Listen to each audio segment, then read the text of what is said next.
Tammy Lynn Leppert was a gorgeous, young, 18-year-old beauty queen that disappeared in July of 1983.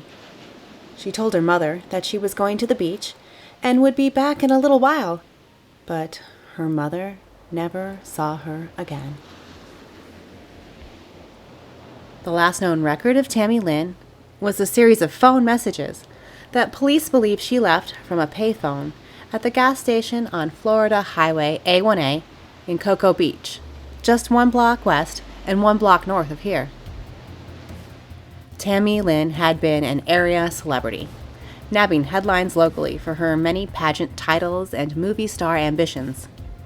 She seemed to have everything going for her, not just the body and the beauty, but also a mother with a talent agency and show business connections. However, behind the scenes, Tammy was falling apart. Almost literally. Friends and family reported that she had become frightened and untrusting, no longer eating from her own plate or drinking from open containers. Cast as the beautiful distraction in Scarface, Tammy notoriously broke down in tears during the filming of a bloody scene and had to be escorted off the set. She never got the chance to really show off her acting skills. The cult classic movie was unfortunately her last. In the month before she disappeared, she told many friends and family that she feared for her life. She was vague about the threat, but something has kept Tammy Lynn Leppert from coming home all this time. Out of grave concern for her daughter, her mother checked her into a mental health facility for a 72-hour observation the week before she disappeared. Was it paranoia that caused Tammy Lynn's breakdown? Or was it the real fear of a monster that has since stolen her life? Without any evidence of foul play, Tammy Lynn might have run away from Florida and a terrifying antagonist, real or imagined. She might have run away from a mother that checked her into a mental health facility unwillingly. But would a girl with that much skill and ambition really just disappear? Would she change her appearance, her face, and hide? When Tammy Lynn Leppert came to the beach that day, where in the world did she go? Tammy Lynn Leppert was born February 5th, 1965. She was beautiful and beloved right from the start. It was no ordinary childhood for little Tammy. In the true crime world, I'm comparing her to the infamous JonBenet Ramsey. And this is because Tammy Lynn was considered extraordinarily beautiful at a young age, and her mother, Linda Curtis, was a talent agent who recognized this immediately. Her mother described Tammy Lynn as not only beautiful, but hyperactive and full of energy. She said that she enrolled her daughter in child pageants to channel this energy. The Orlando Sentinel called her Brevard County's answer to Shirley Temple. She entered her first beauty contest at the age of 4 and quickly won numerous titles such as Little Miss Florida, Little Miss Firecracker, and even something called Queen of the Earth. Tammy Lynn's father was initially supportive of her pageants and pursuits, but he put his foot down when she was 7. Tammy Lynn was traveling and working too much. He gave Linda and Tammy Lynn an ultimatum. Linda told Florida Today staff member Billy Cox it came down to being a wife or a manager for Tammy Lynn. Astonishingly, Linda Curtis let 7-year-old Tammy Lynn decide the fate of her marriage. I gave her plenty of time to make her decision, but I told her that once she did, she'd have to abide by it. Tammy Lynn said, "I'm not going to let anything stop me. I can't think of anything that would discourage me." Tammy Lynn would not let her father discourage her dreams. She made the decision, Linda said. He forced her to. I was on neutral grounds. And just like that, Dad was out of the picture. But pageants were not Tami-Lynn's whole life. She went to elementary school and developed other interests like 4-H and acrobatics. As a young child, Tami-Lynn had loved the story of Peter Pan and Tinker Bell. So, when a local theater put on the play, Tami-Lynn jumped to audition. And it was a huge honor for her to accept the lead role of Peter Pan. It was the beginning of Tami-Lynn, the aspiring actress. But while Peter Pan remained a child, Tami-Lynn grew into a young adult, a young working adult. Linda, Tami-Lynn's mom, told the Orlando Sentinel's Helene de Groot in 1979, when Tami-Lynn was 14 years old, "In this business, you've got to have a gimmick. She's my gimmick." Tami-Lynn had just wrapped up a year being America's cover girl. It was a huge national ad campaign, and a film, Cover Girl Behind the Scenes, was planned. Then, as a freshman in high school, her mother, and a good audition, scored her a role as a principal extra on a movie called Little Darlings. She skipped school for 2 months that spring to act as a summer camper. But her beauty and local notoriety generated rumors of jealousy from the movie's main stars. Steve Waltz, columnist for TV Copy Log, said of Tami-Lynn, "I was told there was a considerable amount of filming done of her, and that Christy McNichol and Tatum O'Neal wanted her out of the way." Steve said, "I saw the final print of Little Darlings, and Tami-Lynn has virtually zero time in it." Tammy, for all her ambition, was disappointed, but not so upset to have her parts cut from the film. In fact, Tami-Lynn had deemed the plot stupid and without morals, after discovering that it was about 2 teens competing over who could lose their virginity first.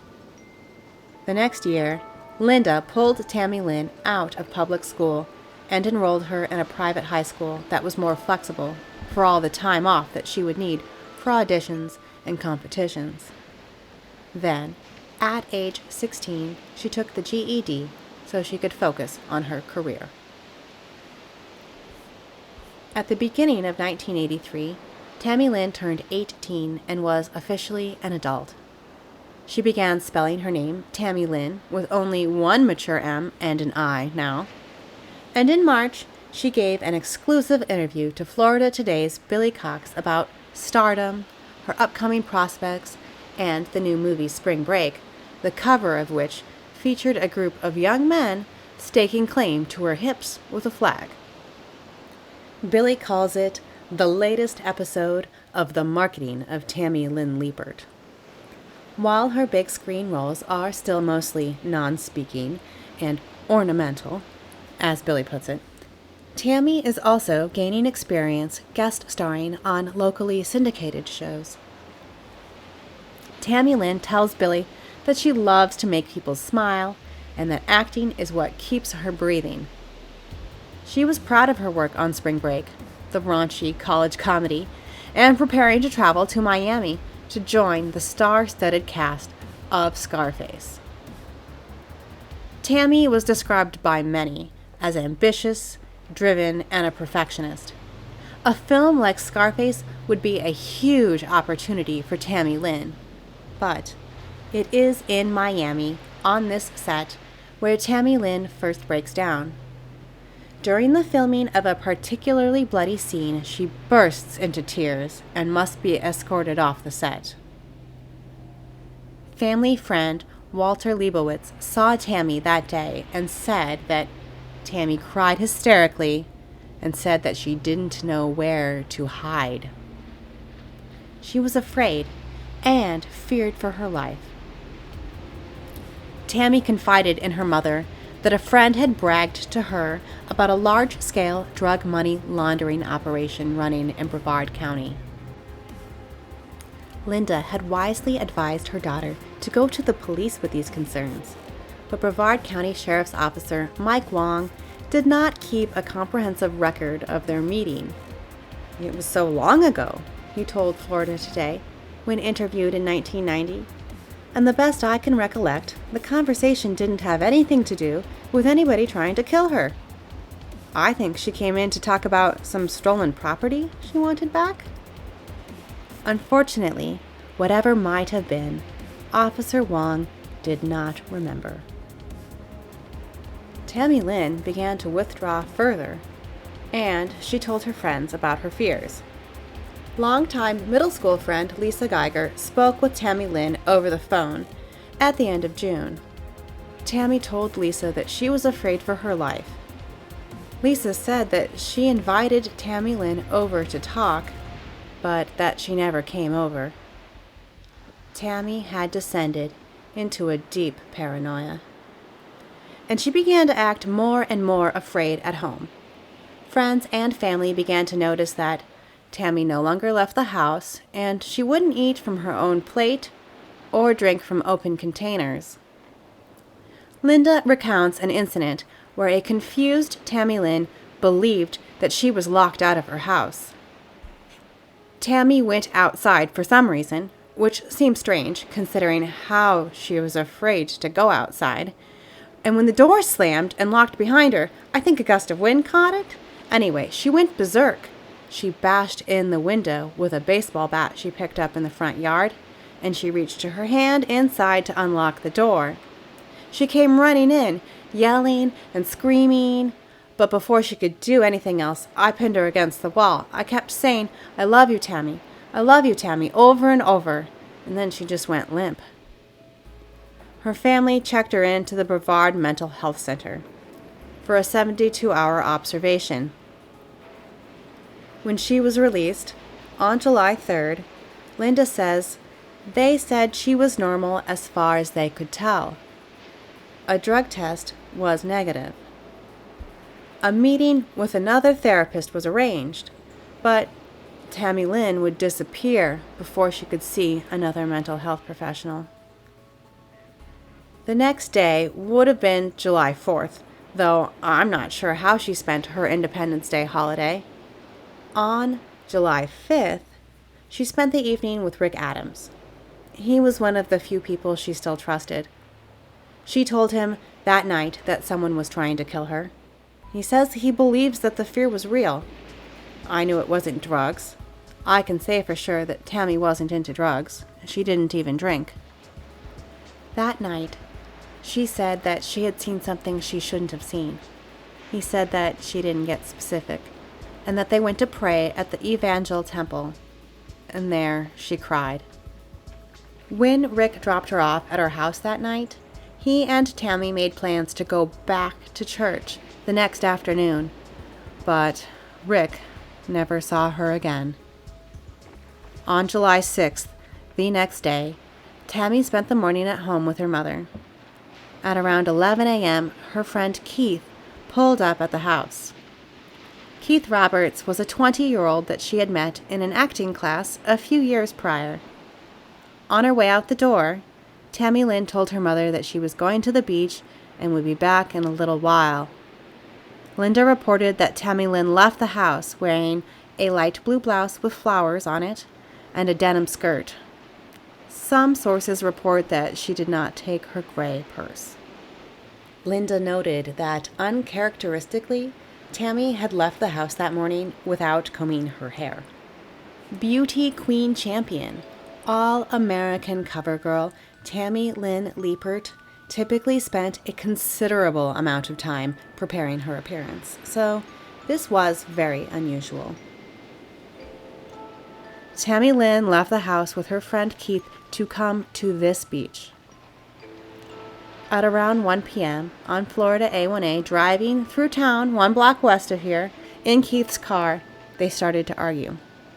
Keith told authorities that he had lent her $300, and then she had asked him to drive her to Fort Lauderdale. But driving from Cocoa Beach to Fort Lauderdale and back would take all day, so Keith declined. But Tammy insisted. When she couldn't be calmed or persuaded to go home, Keith pulled over in the parking lot of the infamous local landmark known as the Glass Bank. At this point, she said, let me out, stop. So, I just said, okay, whatever you want. And that was the last I saw of her, Keith said. Tami-Lynn got out of the car. From there, law enforcement believed that she crossed the street to the Exxon gas station and used a payphone there to call her Aunt Ginger. Ginger Kolsch owned a balloon delivery, party, and costume shop in Cocoa Beach called Balloon Addicts. Tammy tried to reach her Aunt Ginger at the costume shop, but unfortunately Ginger was out of town, so Tammy left several messages. Ginger spoke with reporters about the calls, saying, "Tammy was definitely afraid of somebody. It was real. I'm convinced of that." Unfortunately, these messages were ultimately lost. She made one other known call that afternoon to Ron Abels, a friend who owned a shop also in Cocoa Beach, and he was regretfully also out that day and unable to assist a friend in need. Of Tammy's disappearance, he told reporters, "I was surprised that Tammy never showed up again, and all this time she never called her mother? What is she, Houdini or something? I think that's very strange, don't you?" It is very strange, and to Ron's point, where did Tammy go? Did she find someone else to take her to Fort Lauderdale, where something terrible transpired?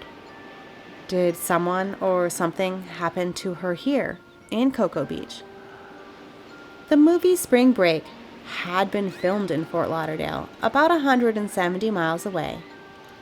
The filming of the movie seems to have gone smoothly, but there had been a post-wrap party after filming, at the center of some rumors. Was it there that Tammy saw what she shouldn't have? Local law enforcement believed at first that Tami-Lynn had run away. They couldn't find any evidence that Tammy had been abducted or fallen victim to foul play in broad daylight here at the beach. She was an adult, and there had been evidence that she didn't always agree with her mother about the next steps for her future. Perhaps she had left on her own accord. A friend told reporters, "I saw her and her mom get into some real arguments about her career. Tammy told me one time, 'Man, when I hit 18, I'm out of here.' That's what made me think she ran away." Though Tammy's family disagreed. Aunt Ginger countered, "Of course children and their parents get into fights. I know many people felt like Linda led Tammy's life, but that's not true at all. Tammy was more independent than my 3 boys put together. Linda raised her that way. People are creatures of habit. Tammy called her mother all the time, no matter where she was. They were very close. The only way Tammy wouldn't call Linda is if something bad happened to her." Linda thought that the police reaction was lacking in urgency. Tammy's disappearance was not taken seriously. She also believes that local law enforcement did a poor job of investigating Keith, the last person to see her alive. Though authorities have stated that Tammy's disappearance was investigated and that Keith was not a viable suspect in her case. Yet, Police Lieutenant Jim Scraggs did say that Keith had never actually been interviewed in person. Authorities had only ever spoken with him over the phone, and he had not shown up for 2 separate scheduled in-person interviews. Keith denies this accusation, saying that he had completely complied with law enforcement's requests. Tammy's best friend, Rick Adams, also had not spoken with local authorities regarding her disappearance at all, despite having spent the entire evening with her the day before she disappeared. Florida Today reported that Cocoa Beach police distributed flyers with Tammy's photo and were following up on leads. However, they did not suspect foul play. It is unclear if the police checked local businesses for security footage or requested phone records for the payphone on Highway A1A, though it seems unlikely. In 2012, Tami-Lynn's half-sister Suzanne wrote on a forum, "They believed very strongly Tammy ran away at first, and did for a very long time. That's exactly why they did not look for her." In April of 1984, almost a year after Tami-Lynn disappeared, serial killer Christopher Wilder ended his cross-country crime spree. Earning the nickname the Beauty Queen Killer, he had targeted models and actresses in the Florida area first, before driving across the nation taking lives. He had finally been stopped after 6 weeks of horror in New Hampshire. 1 month later, Linda Curtis sued the Wilder estate for over $1 million, citing mental anguish, pain and suffering, funeral expenses, and the loss of her daughter's estate. She said that she believed that they had met in Fort Lauderdale on the set of Spring Break in 1982. But by June of 1984, retired judge and court-appointed arbitrator Albert Silverman had ruled that there was insufficient evidence to tie Wilder to Tammy's disappearance. Despite his presence in the area and inclination to target women like her, she had been last seen almost 8 months prior to his infamous crime spree. In November of 1985, the following year, John Brennan Crutchley was arrested in nearby Malabar, Florida. His crimes dated back to 1977 and included the abduction, rape, and assault of a hitchhiker that Thanksgiving weekend.